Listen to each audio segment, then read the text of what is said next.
Welcome to the Mendocino Fire Safe Council's program focused on defensible space and home hardening. Today, my colleague Steve Quarles with the University of California Cooperative Extension and myself, Jana Valikovic, will be working on an introduction about what you can expect with wildfire and some of the high-level comments associated with taking action. To get started, I'd like to review the basics around fire. And in fire, we think about triangles.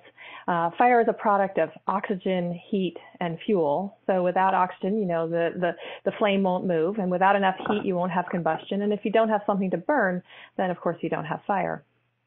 But more importantly, when we think about these issues respective to our homes and our landscapes, we're working around terms of fire behavior. And fire behavior is a product, again, of fuel, weather, and topography. So I'm going to go through these components in a bit more detail. So respective of weather, humidity affects the fuels, and that's relatively intuitive, but I thought I'd illustrate it by a couple of images of grasslands and oak woodland leaf litter. So if you wake up in the morning and you walk through an open grassland, it's often covered in dew, and that dew prevents the grass from burning. But because grass is small in its diameter, it can change its humidity relatively quickly when the sun comes out. Same with leaf litter, such as these oak woodlands. In both of the pictures that I'm showing in the middle of the screen, you can see that it's relatively difficult to ignite both the leaf litter, this was done in the middle of winter, and this grassland situation that was done in June. Because the humidity, both of the environment that the leaves and the grass are in, and because of the internal moisture level, it's preventing fire from burning. On the right, you can see a controlled burn where it's obviously quite dry in the middle of the day, and we're able to get rapid flame development and rapid growth of the fire. Now, this was done in a controlled setting, but it helps illustrate how humidity can affect fuels in a very quick way. Now, wind is a critical part of weather because wind drives the fire. And wind can also dry things out, and it can also move the fire. So the combination of temperature, humidity, and wind is what contributes to weather meteorologists predicting red flag warning conditions.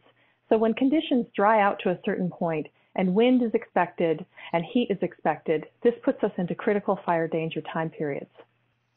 Now, the other component of fire behavior is topography.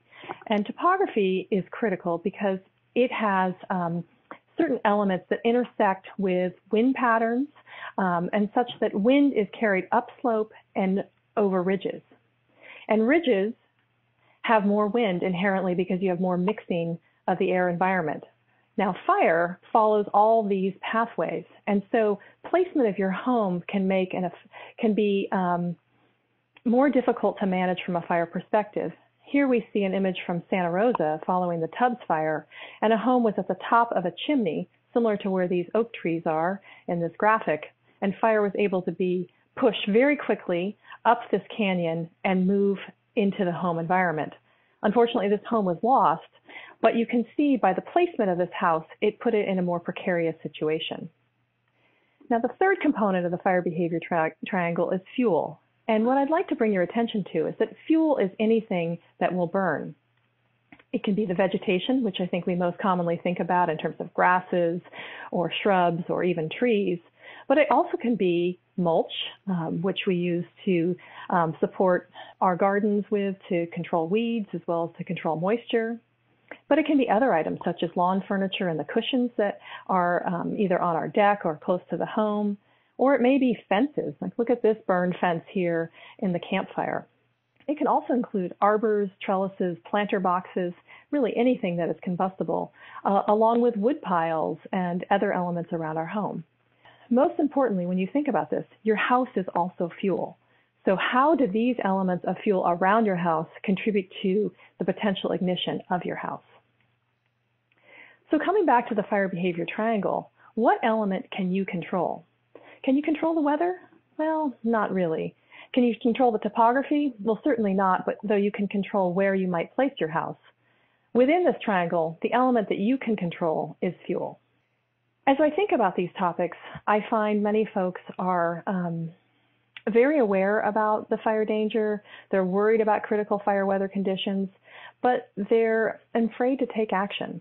Maybe their home looks a little bit like this, and they don't even know where to start. My home maybe has too many issues and it's too overwhelming. Or maybe it's that my neighbor's not on board, and why should I take action if my neighbor's not there? Or I view it as, the neighbor's tree is what is contributing all the leaf litter and causing problems. Or maybe it's about, the privacy and the sanctity of your own home. Then you just love it just the way it is. Well, what I'm hoping to offer you is an idea that these elements of fuel, these elements of home hardening are within your control. And together as a community, you can help lift each other and manage these issues so that you can have the best opportunity for resilience of your home and of your community. And how together do we work to lift those that are most vulnerable, to lift those that are less able physically or need a little bit of extra help? I'd like to just remind everyone that embers are one of the main contributors for fire spread as well as home loss. And this image from the campfire in Paradise illustrates just how pervasive they can be and how much force they can be moving in. And so they're able to find the nook and crannies and the places where we hope that an ember wouldn't find, but they're able to get in and lodge in and create an exposure that may start a spot fire or penetrate the house itself. So thinking about embers, becoming ember smart is part of our challenge. And windblown embers are responsible for many home ignitions. This image from the Angora fire in South Lake Tahoe demonstrates that the vegetation in this case was not involved in the fire whatsoever. It was really that the home was the most combustible part of the landscape because the embers were able to penetrate either the vents on the house and get inside the house or create a spot fire adjacent to the home, which led to a fire exposure that the house was not able to withstand. So when it comes to defensible space, which I'm sure most of you have heard about, I'd like to put a little twist to the idea, and that is to work from the house out.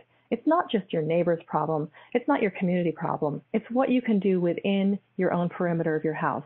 And think about what is most combustible near to the house and develop a 3-zone strategy system where the highest effort is dedicated to right around the home itself. For example, like in the first 5 feet. And then those actions taper as we emanate out through those zones, reducing and collecting the landscaping such that it's in islands and it has discontinuity between one island to the next. So as we start this program, I'd like to leave you with a few take-home points. And from a philosophical perspective, we really don't fight earthquakes, tornadoes, or hurricanes. What we do is we adapt and build smarter. Think about the actions that you take to strap down your water tank, for example, or maybe to shore up your foundation to make sure that it's going to be able to withstand an earthquake. How did we as a culture get to the place where we took those actions and accept them? Well, when it comes to fire, that's the same kind of stuff we need to do. We need to figure out how we can modify and adjust our homes such that they will be the most resilient. And in doing that, we have to recognize that the majority of homes are lost from embers. And so that's going to take just a slightly different focus than just the typical defensible space work that we've been doing for the last several decades. When we think about these issues, there are new construction codes for building in the wildland-urban interface, and they are helping overall. But we have to figure out a system to be able to incentivize upgrades to our existing homes. We also need to think about how we incentivize implementing a 5-foot non-combustible zone as a part of our defensible space practices.